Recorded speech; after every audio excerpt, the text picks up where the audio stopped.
राज्याच्या अर्थसंकल्पीय अधिवेशनात आमदार देवेंद्र कोठे यांनी बुधवारी रात्री उशिरा शहरातील B2 शासकीय अभियांत्रिकी महाविद्यालय, उड्डाणपूल आणि धर्मवीर छत्रपती संभाजी महाराज तलाव विकासाबाबत शासनाकडे मागण्या केल्या।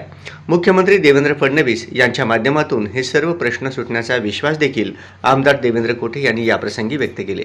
आमदार देवेंद्र कोठे म्हणाले, सोलापूर शहरातील 13 कामगार चाळी, 21 सोसायटी आणि इतर अनेक जागांवर चुकीच्या पद्धतीने B2 लावण्यात आलेला आहे।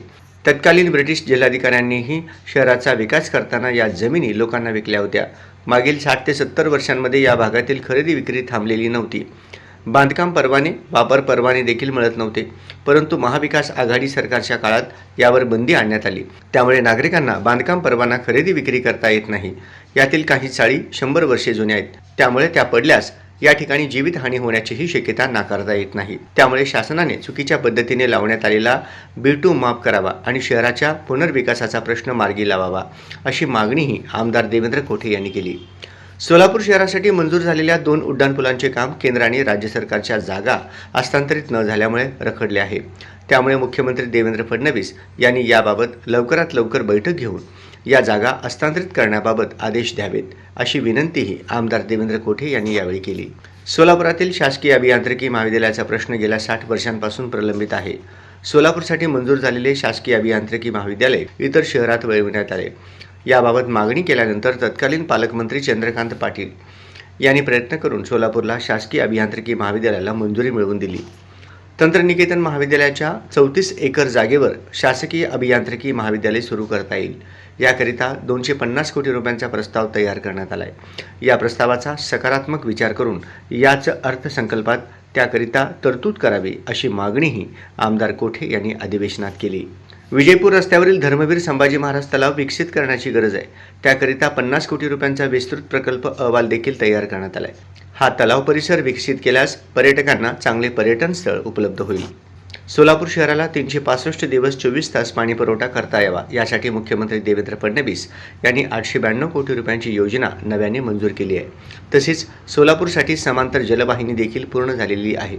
या योजनेच्या पूर्ततेसाठी जागतिक बँकेकडून अर्थसहाय्य मिळणार असून 2047 सालचा विचार करून जागतिक बँकेने सुचवलेल्या सुधारणा शासनाने स्वीकारल्यामुळे हे काम लवकरच पूर्णत्वास जाईल, असेही आमदार कोठे याप्रसंगी म्हणाले। सोलापूर शहराचं जे अभियांत्रिकी विद्यालय ते जवळपास 60 वर्षापासून विषय रखडलेला आहे। आम्हाला मंजूर झालेलं अभियांत्रिकी महाविद्यालय अन्य शहरात वळवण्यात आलेलं होतं, परंतु तत्कालीन पालकमंत्री चंद्रकांत पाटील जे आताचे उच्च तंत्र शिक्षण मंत्री आहेत, त्यांनी सोलापूरला इंजिनिअरिंग कॉलेजला मंजुरी दिलेली आहे। मी स्वतः मुख्यमंत्री देवेंद्र फडणवीस साहेबांकडे मागच्या वर्षी मागणी केली होती की आमचं जे तंत्रनिकेतन विद्यालय त्याची 34 एकर जागा आहे आणि त्यात जर हे अभियांत्रिकी महाविद्यालय आपण परवानगी दिली तर होऊन जाईल, परंतु या अभियांत्रिकी विद्यालयाचा 250 कोटीचा प्रस्ताव या ठिकाणी आलेला आहे। मला आपल्या माध्यमातून सरकारला विनंती आहे की ह्या सरकारने त्या 250 कोटीला या बजेटमध्ये तरतूद देऊन येणाऱ्या काळात ते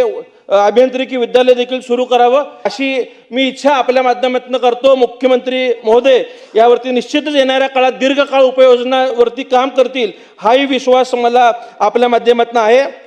सोलापूर शहरातील जे छत्रपती संभाजी महाराजांचं तलाव आहे, त्या तलावाचं विकासीकरण करणं गरजेचं आहे। जवळपास 50 कोटी रुपयाचा DPR अध्यक्ष महोदय तयार असून ती जर तलाव विकसित केलं तर धार्मिक पर्यटनासाठी सोलापूरात येणाऱ्या लोकांना एक चांगलं स्थळ त्या ठिकाणी उपलब्ध होऊ शकतो। आणि अध्यक्ष महोदय, सोलापूर शहराला जे 2 उड्डाणपूल मागच्या 10 वर्षापासून मंजूर आहेत, केंद्रीय नितीन गडकरी साहेबांकडून त्याचं भूमिपूजन सुद्धा झालेलं आहे, त्याचंही काम अद्यापपर्यंत सुरू झालेलं नाही आहे। काही केंद्र सरकारच्या आणि राज्य सरकारच्या जागा अद्याप ताब्यात मिळालेल्या नाहीत। मुख्यमंत्री देवेंद्र फडणवीस साहेबांनी लवकरच ह्याच्यावर एक बैठक घेऊन ह्या जागा हस्तांतरित करण्याचं जर नियोजन केलं तर हे काम लवकर सुरू होऊ शकतो, हे मला खात्री आहे। आणखीन एक अध्यक्ष महोदय, एक गंभीर प्रश्न सोलापूर शहराचा जो आहे तो म्हणजे B2चा आहे। मग सोलापूर शहरातील 13 कामगारांच्या चाळी असतील, मोरारजी पेठ असेल, सिव्हिल लाईन असेल, गुरुनानक नगर भागातील 21 सोसायटी असतील, ज्यात की एकता नगर, कर्णिक नगर, या सगळ्या सोसायटींवरती चुकीच्या पद्धतीचा B2 लागलेला आहे।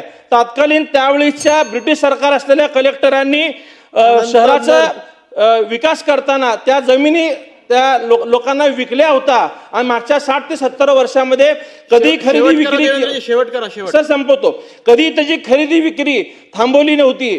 प्रत्येकाला बांधकाम परमिशन वापर परमिशन सुद्धा मिळायचं, परंतु कालच्या महाविकास आघाडीच्या सरकारमध्ये येऊन याच्यावरती बंदी आणण्यात आली. त्यामुळं आज या लोकांना ना बांधकाम परवाना मिळतो ना खरेदी विक्री करता येते. आणि ज्या चाळी आहेत साहेब त्या 100 वर्ष जुन्या आहेत, त्या कधीही पडू शकतात आणि कुठली तरी जीवितहानी त्या ठिकाणी होऊ शकते. तर हे सरकार इतकं प्रभावीपणे काम करताना लोकांना घरं देतोय, कामगारांना घरं देतोय, तर फक्त आमच्या सोलापूर शहरातला बिटू हा या सरकारने माफ करावा असं मी मुख्यमंत्री साहेबांकडे महसूल मंत्री चंद्रशेखर बावनकुळे साहेबांकडे विनंती करतो, जेणेकरून आमच्या पुनर्विकासाचा प्रश्न या ठिकाणी मार्गी लागेल. अध्यक्ष महोदय, मी राज्याच्या दृष्टिकोनातनं एक अत्यंत महत्त्वपूर्ण भाग या सभागृहाच्या निदर्शनास आणून देऊ इच्छितो की या राज्याला स्वतंत्र विज्ञान व तंत्रज्ञान मंत्रालयाची आवश्यकता आहे. आजचा काळ हा ज्ञानाधारित अर्थव्यवस्थेचा भाग आहे. उद्योग, शेती, आरोग्य, शिक्षण, पर्यावरण, शहरी नियोजन या प्रत्येक